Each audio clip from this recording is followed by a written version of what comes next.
Celine Evangelista blokir nomor ibunya. Celine Evangelista resmi bercerai dengan Stephen William. Namun siapa sangka di balik perceraiannya tersebut terungkap jika hubungan Celine Evangelista dengan ibunya Vincentia Nurul sedang tidak baik. Celine Evangelista memutus hubungan dengan sang ibunda Vincentia Nurul. Bahkan Celine Evangelista memblokir nomor ponsel milik Vincentia Nurul.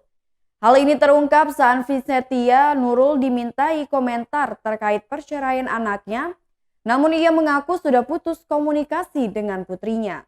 Vincentia Nurul kemudian mengungkap fakta hubungannya dengan sang anak Celine Evangelista. Di tengah ramainya pemberitaan soal cerainya Celine Evangelista dari Stephen William, sang ibu justru mengaku tidak tahu apa-apa. Bukan hanya soal perceraian sang anak, Vincentia juga menyebut tidak tahu menahu kepindahan Celine ke rumah baru. Hal itu terjadi lantaran nomor teleponnya sudah diblokir oleh Celine. Dengan demikian sulit bagi Vincentia untuk berhubungan dengan Celine bahkan secara daring. Walau hubungan dengan Celine retak sejak lama, Vincentia mengaku tidak mempermasalahkan hal tersebut. Baginya, apa yang terjadi antara dirinya dengan Celine sudah jadi pilihan sang anak. Sebelumnya Celine memang mengaku telah putus hubungan dengan sang ibu sejak berusia belasan tahun.